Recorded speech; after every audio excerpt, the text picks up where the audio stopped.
За сайн байцгаана уу та бүхэндээ энэ өдрийн мэндийг хүргэе. Санхүүгийн тайлгналын олон улсын стандарт хичээлийн семинар 16 Хараад компанид оруулсан хөрөнгө оруулалт болон холбоотой талын тодруулах гэсэн сэдвийн хүрээндүүл явагдана.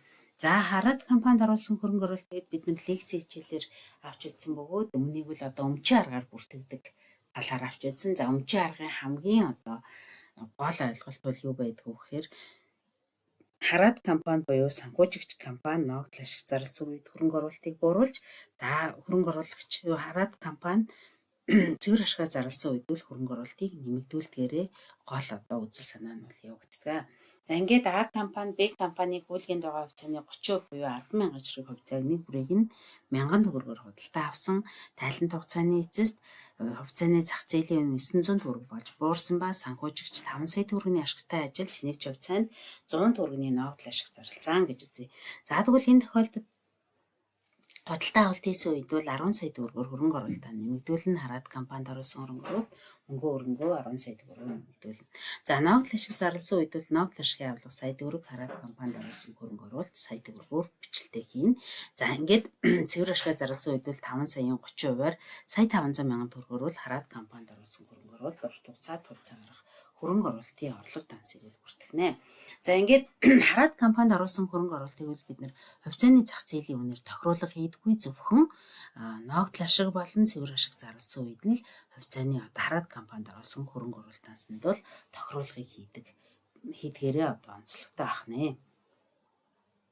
За дараагийн бидний жишээ бол ерөнхийдөө энэ Хараад компанид оруулсан хөрөнгө оруулалтыг ашигтай болон алдагдaltaй ажилласан үед бол хэрхэн бүртгэх вэ гэдгийг харуулах. За дээр нь нэмээд одоо давуу эрхтэй хувьцаа байгаа тохиолдолд яаж одоо ашиг алдагдлыг нь хүлээн зөвшөөрч бүртгэдэг вэ гэдгийг авч үзнэ. За Д компани Б компани энгийн хувьцааны 25%-ийг 85 сая төгрөгөөр худалдаа авсан бөгөөд 2%-аар брокерийн шимтгэл төлсөн. Б компани эхний жил 75 сая төгрөгийн ашигтай ажиллаж 2 дахь жилд 105 сая 500 мянган төгрөгийн алдагдaltaй ажилласан. 9 сая төгрөгийн ногдол ашиг зарласан. Мөн нэг дэх одоо жилд бол Б компани 20 сая төгрөгийн дансны үнэхээр 12% хуримтлалтай давуу эрхийн хувьцаа гаргасан гэж. За тэгэхээр Хараад компанид оруулсан хөрөнгө оруулалтыг анх эхлээ бүртгэхдээ бид өртгөөр бүртгэнэ гэж стандарт бол заасан байгаа. Тэгэхээр 85 сая төгрөг дээр 2% шимтгэлээ нэмээд ингээд 86 сая 700 мянган төгрөгөөр бол Хараад компанид оруулсан хөрөнгө оруулалт мөнгө гэсэн асуудыг бол хөтлөнө. За А компани санхүүжигчийн эхний жилийн одоо ашигт өөрт ногдох хэмжээгээр бол хөрөнгө оруулалтыг нэмэгдүүлнэ. За ингэхдээ 75 саяас одоо 20 сая 12%-аар буюу одоо давуу эрхтэй хувьцаа эзэмшигчдэд хуваарлагдах ашигын хэмжээг хассан дүнгээс 25%-аар бол 18 сая 150 мянган төгрөгөөр бол бүртгэнэ. За хөрөнгө оруулалтын орлогыг 18 сая 150 мянган төгрөгөөр ашиг алдагдлыг тайлбарлан зөвшөөрч бүртгэгдэнэ. Хараад компанид оруулсан хөрөнгө оруулалтыг бол энэ хоёрынхоо нийлбэрээр 86 сая 700, 18 сая 152-ийн нийлбэрээр 104 сая 850 мянган төгрөгөөр бол бүртгэл тусгана. За дараагийн 2 дахь жилд бол тухайн компаниг алдагдaltaй ажилласан гэж хэлсэн байгаа. Алдагдaltaй 105 сая 500 мянган төгрөгийн алдагдaltaй ажилласан. Үүнээс бас давуу эрхийн хувьцаа эзэмшигчдэд олгох одоо ногдол ашигын хэмжээг хасаад энэ дүнгээс 25%-аар бол алдагдал хүлээн зөвшөөрж байгаа. За алдагдлыг хүлээн зөвшөөрөхдөө 26 сая 975 мянган төгрөг алдагдал Хараад компанид оруулсан хөрөнгө оруулалтыг бол 26 сая 975-аар нэмэгдүүл бичнэ. За хоёрдугаарт нь санхүүжигчийн зарласан ногдол ашигын хэмжээгээр бол ногдол ашигын авлагыг 2 сая 250 мянган төгрөгөөр бүртгээд Хараад компанид оруулсан хөрөнгө оруулалтыг бол 2 сая 250 мянган төгрөгөөр бууруулж бичих нь байна.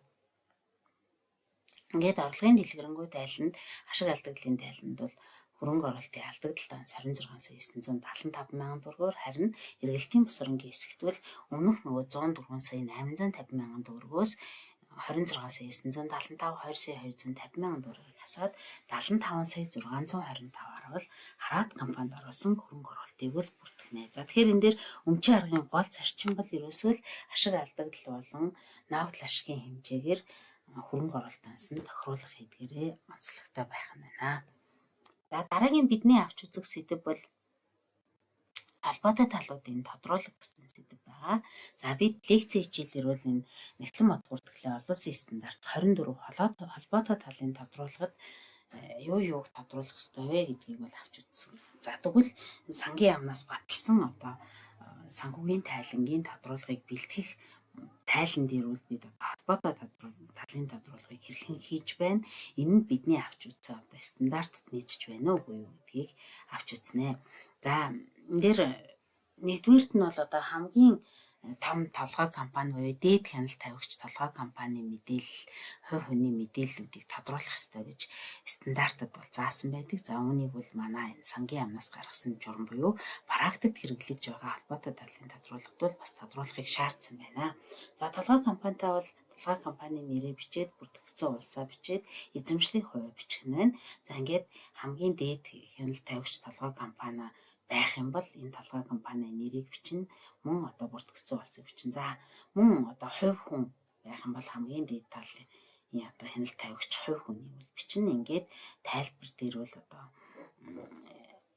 хэрхэн одоо эзэмшиж байгаа юм, хэдэн одоо хэдэн оноос эхэлж одоо компаниг эзэмшиж байгаа талаар тухайн одоо дээд хяналт тавигч толгой компани байгаа эсхийг бол бичнэ. За дараа нь бол тэргүүлэх удирдлагын бүрэлдэхүүнд олгосон нөхөн олгорын тухай мэдээллийг бас тодруулах шаардлагатай гэдэг тийм. За тэргүүлэх удирдлагт бол хэн хэнийг оруулах вэ гэдгээ энэ дээрээ тодруулж өгнө.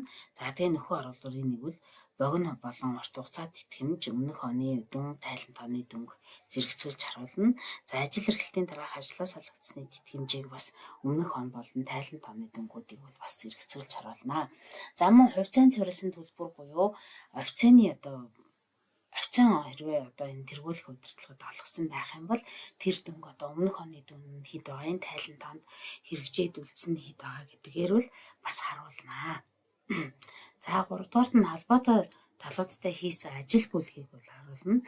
Холбоотой талуудад хийсэн ажил гүйлгээний бол одоо холбоотой талын нэр, ажил гүйлгээний утга, дүн, тайлбар зэргийг бол тодруулж өгнө. За тайлбарыг ихэвчлэн авч үзэхдээ бол энэ тухайн ажил гүйлгээний ямар дансуудад нөлөөлж вэ гэдэг тал дээр илүү түлхүү анхаарчвал бүртгэлийг хийдэг байгаа.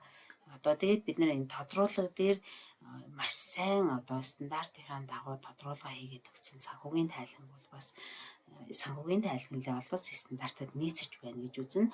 Харин тодруулга дутууд улмыг стандартад нийцэхгүй байдлаар хийсэн тохиолдолд бол хэдийгээр одоо урд дөрвөн тайлан санхүүгийн тайланд нийцэж байгаа ч гэсэн тодруулга тайлан нийцэхгүй байх юм бол стандартад нийцээгүй санхүүгийн тайлан байна гэж дүгнэх одоо ийм нөхцөл байдал үүсдэг байна. За ингээд анхаарал хандуулсан та бүхэндээ баярлалаа.